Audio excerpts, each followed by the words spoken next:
Hello, members. We have everybody here. Let's call the meeting to order. I'd like to welcome Ms. Anna Zheng, Acting DMS, and her team, Ms. Monica Aoyang, and other representatives. There are 7 members who have sent in their apologies. Mr. Jimmy Ng, Vice Chair, Mr. Clement Chen, Ms. Chen Mibo, Mr. Yuhan Ban, Mr. Si Wing Han, and Ms. Chen. 7 members sent in their apologies. We have a quorum, and I'll call the meeting to order. Item number 1, confirmation of the minutes. The Secretary has not received any proposed amendments. Any comments? If not, let's take the minutes as confirmed. Thank you. Item 2, police presentation on combating technology crimes. Let's invite the police. Madam Chair and members, as technology advances, there are more and more technology crimes, and we have invited from the CSTCB, SSP, CSFT, Mr. Raymond Lam, to brief us on the police work on tackling cyber and technology crimes. Madam Chair and members, I am SSP Raymond Lam from the CSTCB. I'm going to take you through the crime trend and the challenges. Let's have a look at this clip about the digital forensics complex.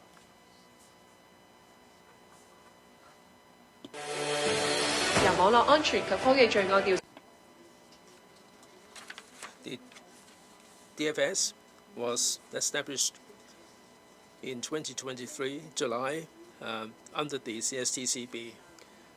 This is to amalgamate the 3 letters, DFC, Digital Forensics Complex. Back in the 1990s, we anticipated the issues, and we set up the center, and we have been seeking to enhance the quality of service. In 2015, the CSTCB was formed, specifically tasked to tackle cyber crimes. The DFC is intended to help the police officers to conduct investigation and provide robust support, whether it is the conventional crimes or digital crimes, or the digital information will become very important evidence for the police. Mr. Raymond Siuk, the Commissioner, back in June in 2023, officiated the opening of the DFC. This represents a new beginning of the police work on the cyber area. And we have 5 different teams supporting the investigation work. This is providing quality forensic work, and we are moving on with the times. We tie in with the police priorities in investigation work.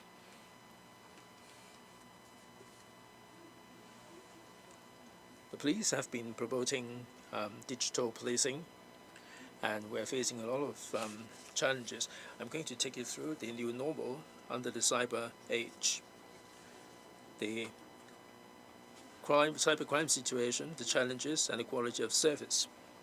How can we enhance the quality of service? First, the new normal in Hong Kong.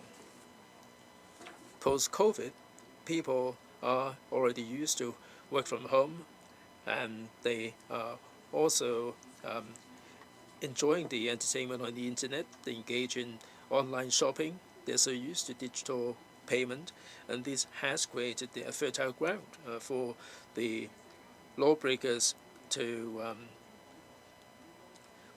prey on their victims.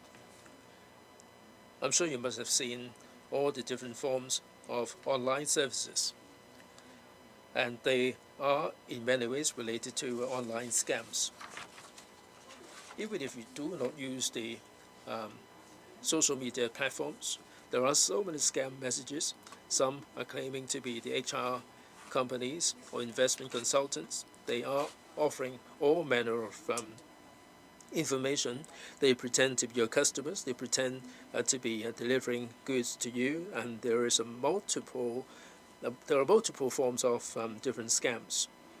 All these SMS and emails will generate a lot of scams, and they are casting the net very wide in order to ensnare their victims.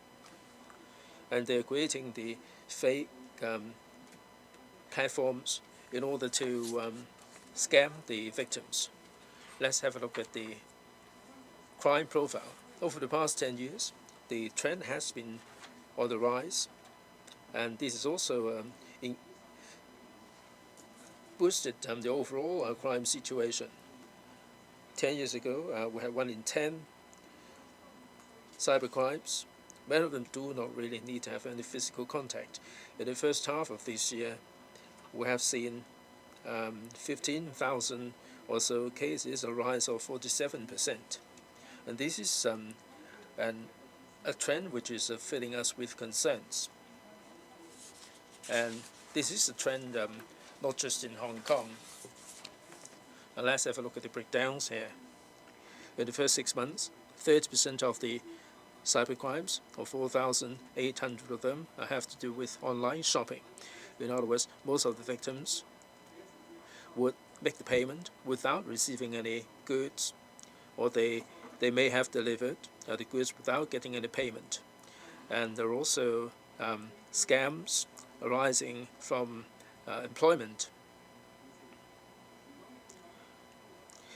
In Hong Kong, 70% of the crimes happened online. Every 20 minutes, we see a cyber scam. This year, we get one in every 14 minutes. The amount of losses stood at $2 billion. Most of them have to do with online investment. The victims are swindled out of their money by taking part in the non-existent investment schemes. And in some cases, they would be lured into taking part in some online scams that will involve the splitting of the invoices. This is a challenge facing the law enforcement agencies the world over, and they are taking advantage of different modus operandi, and they are committing crimes across the border, and there are numerous modus operandi there. And they would prey on people's greed and loneliness in order to commit crimes. Under the law, there is a lack of regulation over the scams that are happening outside Hong Kong, that are perpetuated outside Hong Kong. And the other thing is lack of manpower. It is hard to recruit enough technological talents. And there are 3 measures to tackle this issue. First, we have to equip the police. We have to set up the investigation framework. Second, we'd like to introduce the digital means. Third, we have to bring in the community for the crimes to be detected. In terms of equipping the police, since the crimes are getting more sophisticated, and we are implementing 4 tiers of management. At the headquarters level and at the district level, we do have specific specialized teams tackling the cyber and technology crimes, and they are supporting the frontline investigation, and they're also dealing with more sophisticated cyber crimes. And the CSTCB has also deployed experienced staff to lead the teams. Second, we have enhanced our forensic expertise and capability. In July, the DFC Digital Forensic Complex has come into operation. That has ramped up our ability in the forensic ability by a great deal. And in the North regional headquarters, we have set up the regional forensic lab, which will enable us to enhance our work. And the next one is going to be opened in East Kowloon. This would enable us to deal with all these forensic cases that much more efficiently. We can enhance the quality of forensic work and also shorten the waiting time. Also, the police will broaden the scope of the response team. We have increased the number of people in the teams from 120 to 300, and they all coming from the front line. They volunteer to join this team. The day-to-day work may be uniform police patrol, traffic regulation, traffic enforcement, but they do have a certain level of expertise in technology, and they would be deployed where necessary to this area of work. We also set up the auxiliary police support team in the technology crimes. 30 auxiliary police officers have been appointed to these particular tasks, and they're dealing with the cyber patrol, and these would ramp up the ability of the police in tackling cyber crimes. Technology 2, smart policing. We need to have the ability to investigate the new trend of crimes. Last year, we've set up the e-hub, and we have a dedicated team to analyze the cases, and they would be tackling cases from the same sources and refer them to the relevant teams for follow-up. Second, we have also set up the e-COP service, and we're assisting the colleagues to get the IP address and also the email addresses to carry on with the investigation. We also have enhanced our training of the frontline officers, and we analyze all the different elements in cybercrimes. We also have workshops on a regular basis to tackle the new trends. In order to assist the frontline staff to deal with related cases, we have the specific intelligence teams. We're using the AI and big data analytics to conduct the investigation and identify all the traces, all the digital traces, in order to track down the culprits.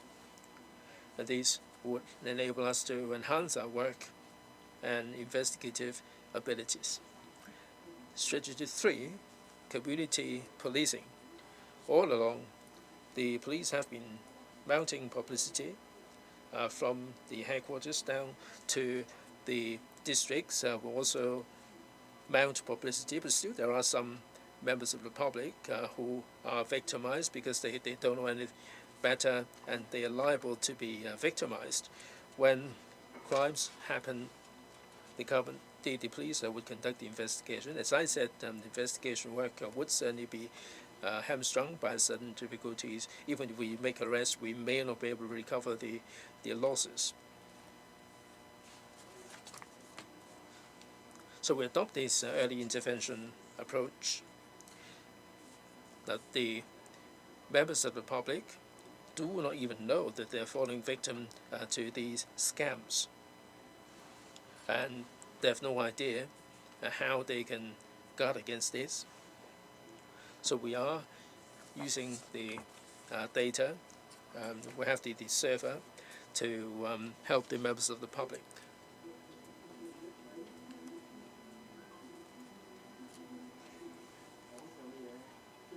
How can you easily believe everything online? False information is all over the net. You're likely to be the next victim, or will lose everything. Just download the app. When there are suspicious websites, you can you can assess the risk to guard against the possibility of being scammed.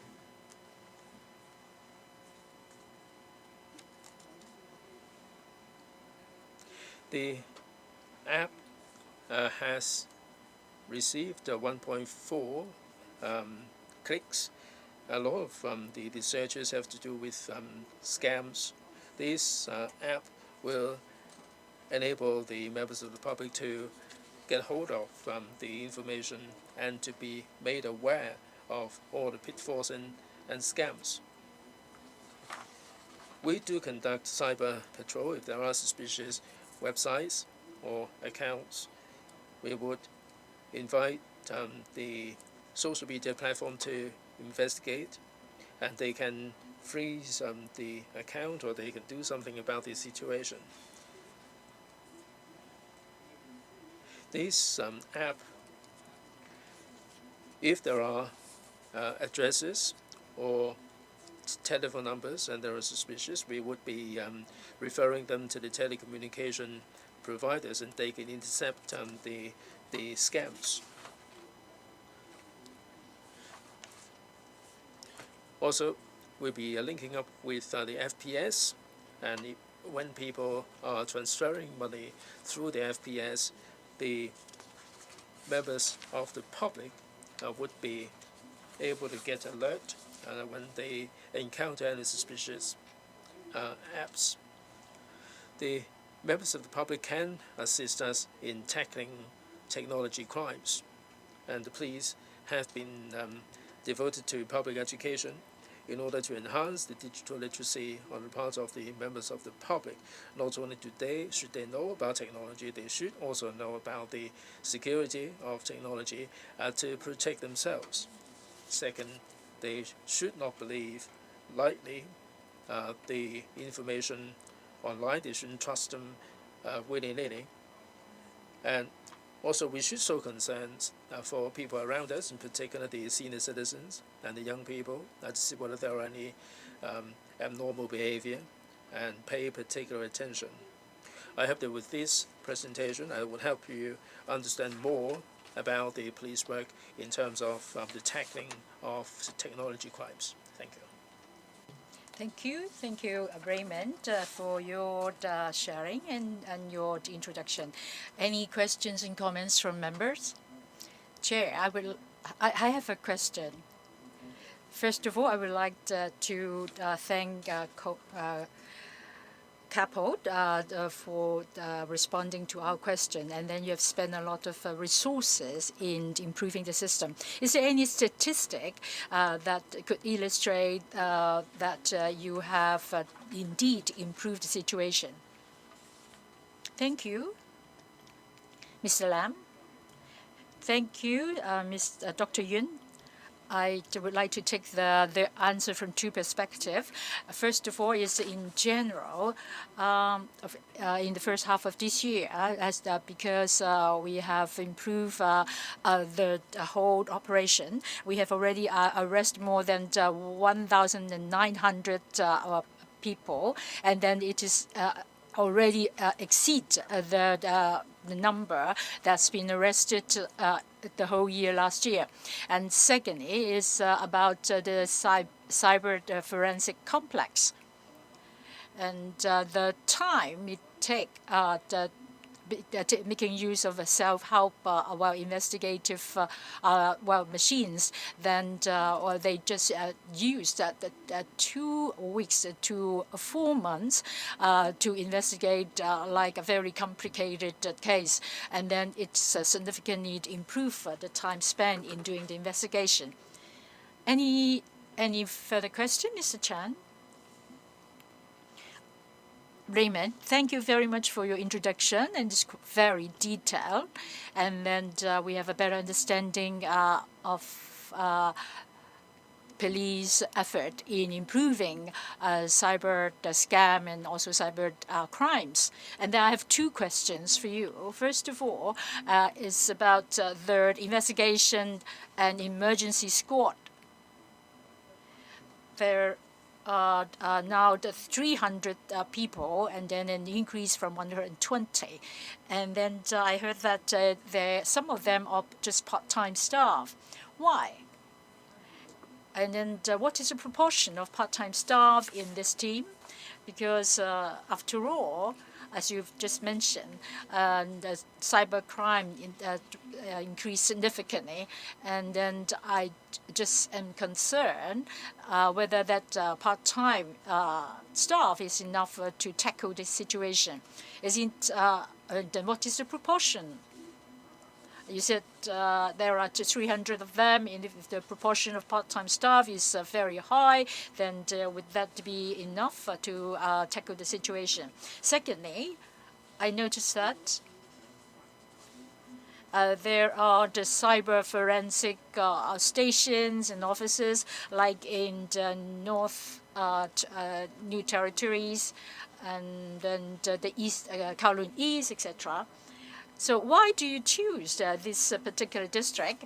Is there any particular reason, or that there are more districts who will be having this kind of cyber forensic offices? And so these are the two questions I have for you. Thank you. Yeah, SSP, yeah. Thank you, and I would like to respond to your first question. The investigation and emergency squad, as I mentioned, they are actually the frontline staff, and the police is facing a significant shortage of staff. So we really need to be flexible and to deploy the members. For instance, that we have the backup staff, and many of them are very good at computer and weapon knowledge. So, by being flexible, we form this CADA, or we call it emergency squad, and then they are quite similar to other special forces, and then they're divided into 6 districts, and then there are 6 altogether, and every one of this they will have a 24 hours rotation duty, so that whatever and whenever crime takes place, that there will be staff responding to need. So that right now that flexibility is increased, and then we don't need to have on the spot, on-site kind of team, and then we can mobilize this team whenever there is need. So this is one of the strategy. And for the second question, well, I would like to add the question of Dr. Young before for any evidence, and then other digital devices. When we take all these to the examination and investigation, we need to take a longer time, because we need to input all the information into certain machine, and then there is a kind of handover between the different teams, and then that takes time, and after the examination, and then we send them back to the headquarters, and then we take another 2 to 3 days. So that right now, if we have this cyber forensic office, they can already handle that kind of evidence, and also the equipment in the headquarter lab, and then they can do the investigation immediately, and then they can send it back to the different districts. So it saves a lot of logistics and also transportation time. And then we have put up we have prioritized this in New Territory North, and then Kowloon East, and then later on we will cover all the districts in Hong Kong as a whole. Mr. Chan and Raymond, and we are also member of this committee, and then I noticed that the laws is bigger for the dating online scam, and then right now that we even have AI, biometric kind of human figures. So, that you actually have a device to test whether that is fake or genuine. And then, would you make some clips to educate the public to differentiate the authenticity of the person online, and so that they can reduce this kind of scam and then a crime? Thank you, Raymond. Thank you, Mr. Chen.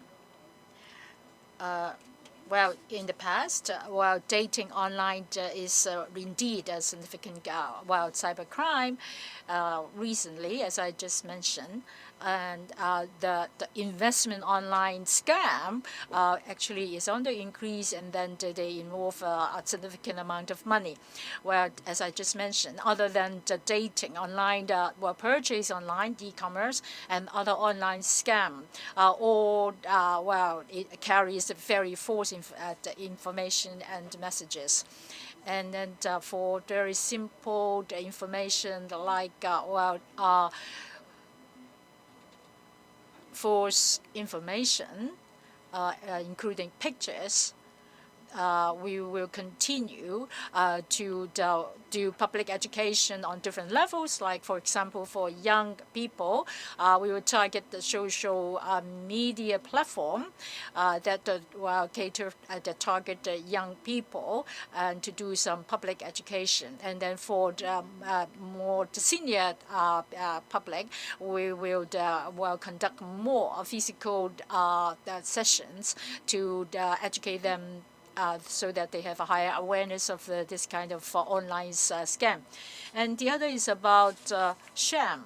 And then, sometimes you just like hello online, and then all this, as you all know, that they are shams. They just try to attract your attention, and then they will follow on, and eventually that this is a scam.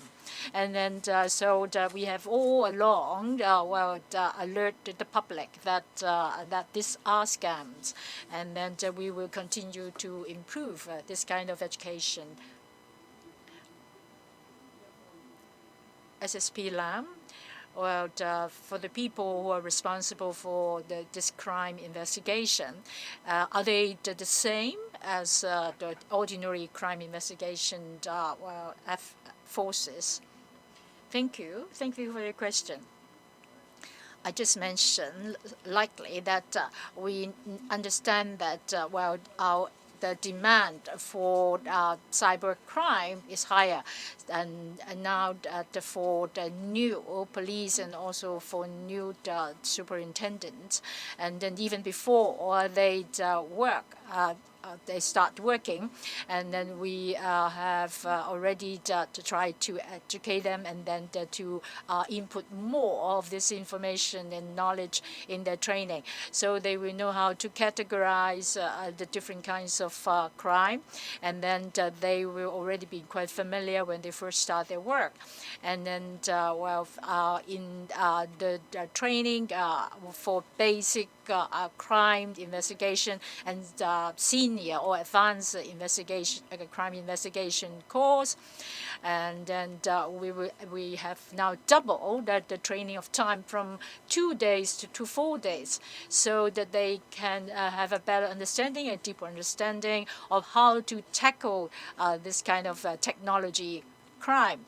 And then for the CSTCB, for new crimes, it will ask all the investigation police to attend all this training and courses, and have a good grasp of the information. Well, any other questions? So, Mr. Mui, in the past, there are individual cases derived from this the online scams or cyber crimes. CSTCB and how the CSTCB works with frontline officers sometimes invite complaints. And then there are complaints like that the investigation time takes a rather long period of time. And of course, that some of your improvement measures introduced here will directly respond to those complaints. And I hope that through our recommendations of improvement, that in the future we can reduce the unnecessary complaints. Thank you very much. Any other additions from the police colleagues? Anna? Thank you. Thank you for the members to pay attention to this presentation. Why we choose this topic is because, as the General Secretary said, we in fact do not receive too much of these complaints. But for the police force, we always proactively look into the trend, and then we want to be forward-looking. And we understand that, well, whatever crimes they might be, there will be some technology involved, whether they are in the media, etc. So as Raymond said, the police have a system to address and to respond to this trend. But after all, we hope that, our education and our information can go into each one of the household of the public. And then we also conducted a kind of survey and asked them if they have heard about these scams. But very often they don't realize it will happen to them one day. And then secondly, and then that they have a very low awareness on how risky the situations might be. And most of the public have not paid too much attention on how the scams are carried out. So I would like to take this platform to appeal to the public. If you receive any of this publicity from the police, and please spend more time. And as Raymond said, sometimes we just receive things like hello, and then you might you may think that this is some long lost friend, and then you will just open this WhatsApp. And so that we really urge the public to spend a little more time to study whether it's a hard copy or that it's something on the TV, and to read the details. Thank you. Thank you. Any Ms. Chan? Thank you, Chair. It's not really a question, but some sharing for the shams. Well, in fact, that this is a headache for the legal profession, and then we receive some sham or false message sent on behalf of the law society or the judiciary department, and even the court, and then sent to people. So that in the past year there are a significant number of these cases. I think that the trend is on the increase. The scams are on the increase. I've got a point to make here. During COVID, people rely on their mobile phones a lot, even for the elderly citizens, and they have to use their mobile phones for the Leave Home Safe app. And during COVID, you cannot not use it. But there are some perpetrators who are ambushing them. And the senior folks may not have very good eyesight, they're hard of hearing. And sometimes people call up and seek help, and they may be victimized. They're liable to be victimized because they find it easily to fall victim to these scams. So for senior citizens, I hope that you would pay particular attention to them. For children, for young people, they are really digital and native, and they are very good at it. But for senior folks, they are not used to the smart devices, and they do have some savings themselves, and they would become the victims of the perpetrators. So pay more attention to this group of people, please. All right, unless you have any further points, let's move on to the next item. Item 3, matters for information, 2 points. CAPO's monthly statistics and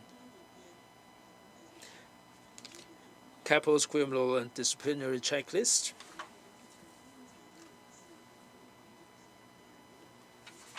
Please. Joe. Madam Chair, thank you. Let me report the numbers. For the 8 months 2023, we have received 1,106 reportable complaints, and this number is up by 344 on 762, or 45%. Of the 1,106 cases, 95% of them are minor cases. Most of them have to do with the traffic law enforcement, 30%. 15% have to do with the day-to-day patrol. In 8 months of this year, the police have stepped up the patrol. In particular, we have taken vigorous enforcement action against traffic offences. We have 7.8 million cases involved. The number of complaints is rather small. Now from this pie chart, we get to see the breakdowns there. Now for the 1,106 reportable cases, most of them are minor cases. 90% have to do, 582 cases are neglect of duty, and the yellow part is misconduct in improper manner. 447 cases, or 40.4%, light blue of offensive languages, 17 cases, and we also have assault, 40 cases, the blue one, UUOA, unauthorized use of authority, and also threat, 2 cases. Let me turn now to the comparison figures between the 2 periods. We have seen an increase of 160 cases for UUOA, and we have, or NOD rather, we have misconduct in improper manner, 447 cases, up from 276, assault 40 versus 39, of offensive languages 17 versus 15, unauthorized use of authority 18 versus 8. Now fabrication of evidence with no cases there.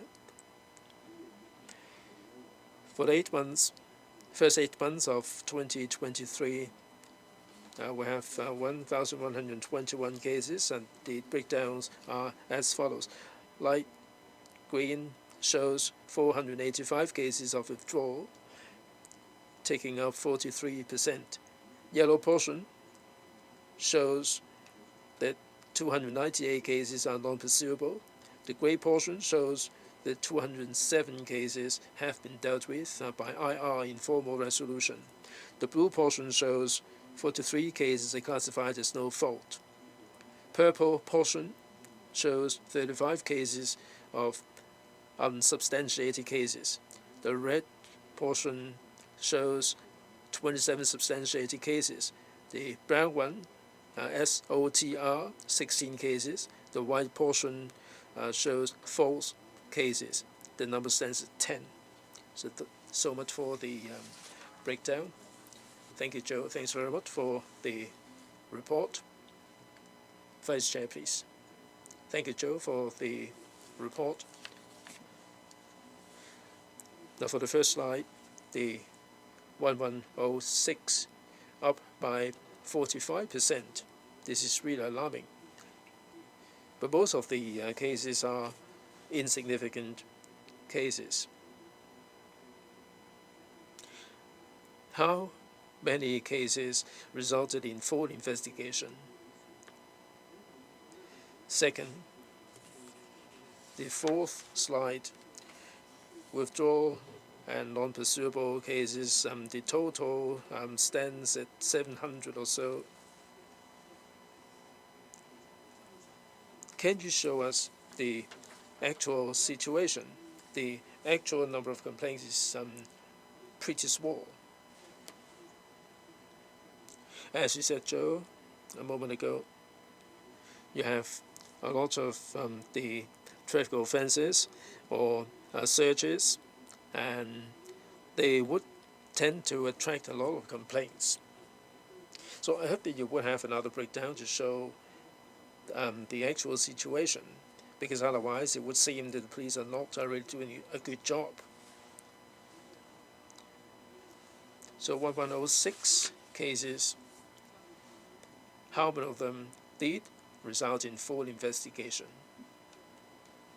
Joe, thanks very much, Vice Chair. The first question, first 8 months in 2023, 1,106 reportable cases. 240 are still under investigation. For the remainders, there are 4 requiring full investigation, and most of them have been dealt with under IR.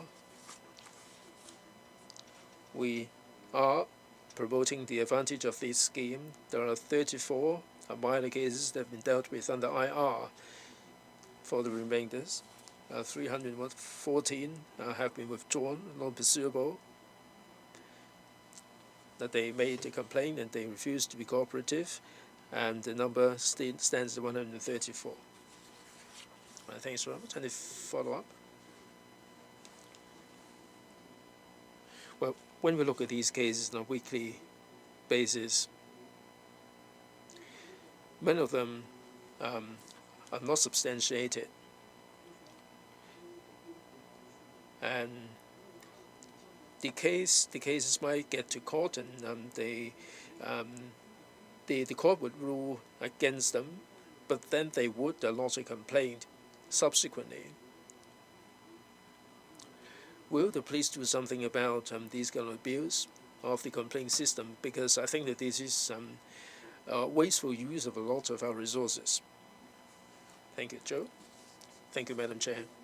Indeed, for these cases, if they are related to judiciary cases, once the judiciary process has been completed, we will look at the judgment, and we would also have regard to the result, and we would ascertain whether the court rules in favor of the complainant, and we would look at these cases in detail. Now, if the court doesn't find him or his complaint substantiated, we would classify these as JR resolved cases. Vice Chair, Madam Chair, how can we make the public aware that indeed every single day there are so many cases like these, and these frivolous complaints would have some consequences? How can we get across the message to the public? Madam Chair, as I said in the earlier part, we do mount public publicity. We would publicize the advantages of IR, and we will also appeal to the complainant to observe their duties as citizen. We would deal with the cases in a fair and just manner, but if the information that they make available should be truthful, because otherwise we would follow up on the cases and we would mount more robust publicity there. Now, Mr. Yik raised the question about the follow-up work. Now, what follow-up work has been undertaken before? There were individual cases that would be dealt with, and I don't think I can go into detail about individual cases. If there is enough evidence, we would follow them up. Where necessary, we would consult on the views of the DOJ. I know that you're following one of these cases. Maybe you would issue the warning, or you would mete out penalties. Now, we must make people aware that complaint against the police is a solemn business, a serious matter, and one should not be acting emotionally and lodge a complaint willy-nilly. And this is something that should be made clear to the members of the public, because this may represent the wasteful use of our public resources. Mr. Kwong? Thank you, Madam Chair. If I may follow on the third slide, compared with the same period last year, neglect of duty has increased by 40%, misconduct in proper manner, offensive language is about 60%. I'd like to hear more from Joe. Why is it that there is such a surge in the number of complaints in these cases? Second, now for these two types of complaints, they take up quite a large proportion. Are you going to be taking targeted action to minimize all the unnecessary complaints? Joe? Thank you very much. Mr. Kwong. Neglect of duty, there is an increase mainly because of the increase in the number of stops and search and also traffic offences. They may raise doubt as to why the suspicion is cast on them, and they would insist that the police fail to give them any convincing reasons. Now, this has contributed to the number of complaints, and that's because of the sheer amount of work that has been undertaken. We would mount publicity there, like over the past quarter. We have the Living the Value campaign to hammer home the message to our colleagues that they should be empathetic when they are enforcing the traffic offence law, or if they are conducting the stop and search. They have to explain in no uncertain terms why they are acting the way they do, and we also have the publicity being mounted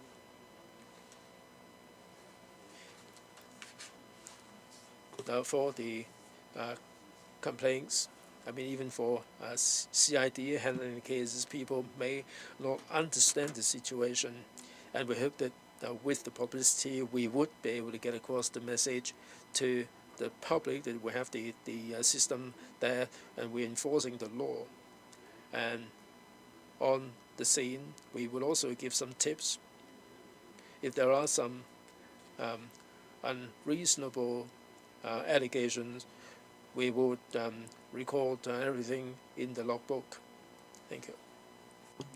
I understand that Mr. Mui has some suggestions. What I would like to add is that the Secretariat will look at the trend based on the complaints, and then which areas need our particular attention. And after our analysis, we will share with the CAPO's colleagues to reduce unnecessary complaints.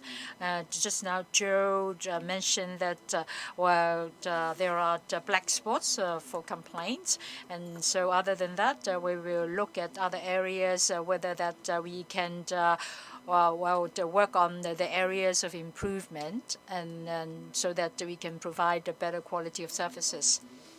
And the 1106 number, just as what Joe said, that the 500 has been handled, only 4 requires the full investigation, and then the 300 more are not pursuable. And so what I would like to ask is that for the withdrawal and also not pursuable compared to the previous 2 years, can you tell us whether that it is on the increase or it in fact has been reduced? So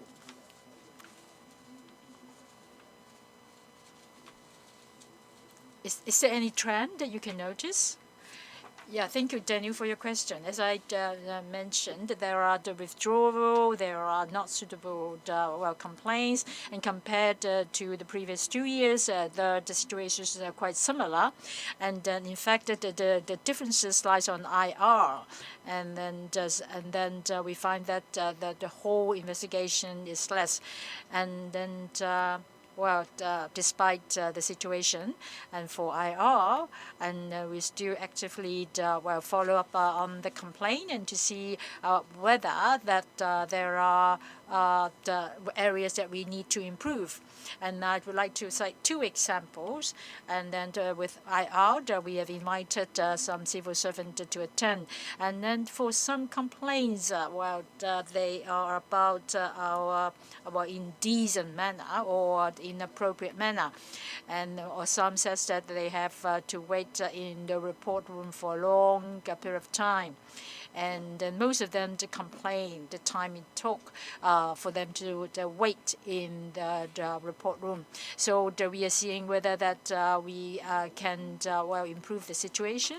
The other is about the complaint on our frontline workers for them misconduct or improper manner.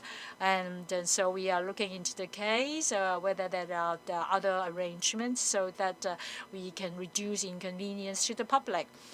So whether that we are using IR or that other means, we still want to handle the minor complaints more efficiently.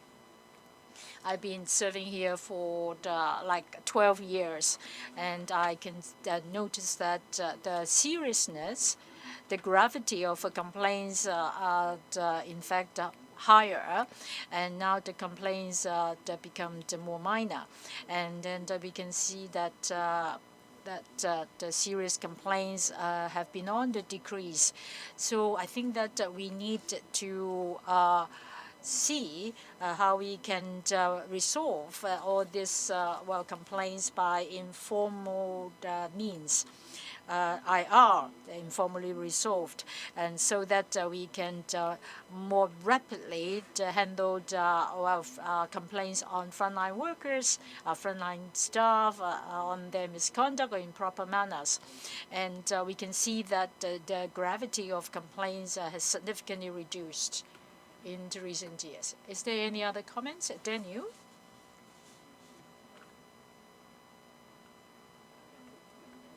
I have a question. Just now, most of us pay attention on complaints relating to traffic enforcement, and also issuing penalty tickets. And I also understand that in the past 2 years, the police force have moved to digitalized, and then you have videotaping, recording, etc. And then we already heard the presentation in the previous meetings.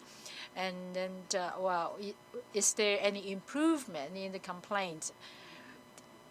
Do we see any significant decrease in the number of complaints? Because, I still remember that digitalization aims at reducing the conflicts and, in turn, reduce the number of complaints. And then we are 1.8 million can be classified into the issuing of penalty tickets. And so I would like to have a more detailed picture about this area of work. I don't have a detailed figure on this area relating to minor complaints on traffic, and then we don't have significant increase in the recent year.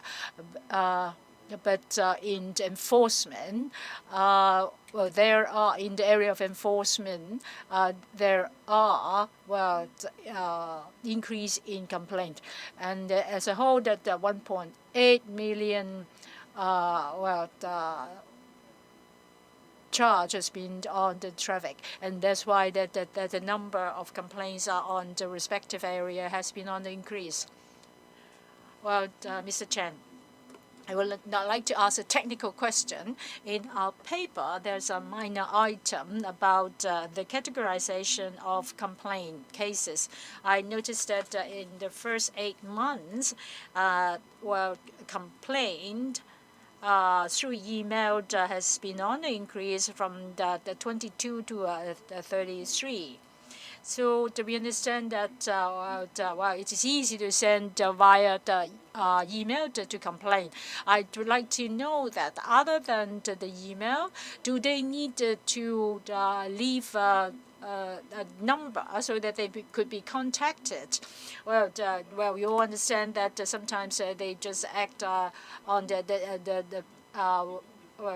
and the kind of really temper, and then sometimes that it will turn out to be a non-pursuable complaint. So if you required a number so that you can follow up, then the number will not be on this significant search. Well, I just want to explain that the number of email has increased. One of the reasons is because we extensively use e-reports, and we will do that more in the future, and we will use that for the reporting and also for complaints. So this is one of the reasons why they receive more through complaints through email. And then after we got that email, and of course that if they have the email address and also the other contact address and telephone number, we will contact the complainant, and then according to the CAPO regulation, and if it's been classified into a reportable complaint, then they need to have an ID and also the ID number, so that we can categorize as a reportable complaints. Well, even if they have not sent us this information in the beginning, we will follow up with that. Thank you, Joe. We've repeated in the previous meetings. Well, complaints is a serious matter, and then the complaining the police is a more serious issue and matter. And Hong Kong is a free society, and then you can always complain. So we need to take it very seriously, and then we just cannot take any complaints anonymously without any follow-up information. So I just want to repeat that if you have any complaint about the police, please identify yourself, and then how you can be contacted, and then also everyone requires efficiency, and so we really need all this information, and then so that we can be really effective in getting that evidence on time. And then with IR, we can do it more rapidly. But for complicated cases, of course we cannot do that. And but the first thing you need to do is to identify yourself and give us your contact. And otherwise that it will be classified as non-pursuable. Thank you. So any more comments and questions? So please, the B, For the progress, I have already listed here. I have no further addition, and this. This is the criminal and disciplinary checklist. Is there any other questions and other information you want to share here? If none, then we will conclude this item. And the next item is AOB. We have no AOB for this item. And then if there's no further issues, that we will conclude this meeting. And the next meeting will be on the 12th of December. Sorry. Thank you.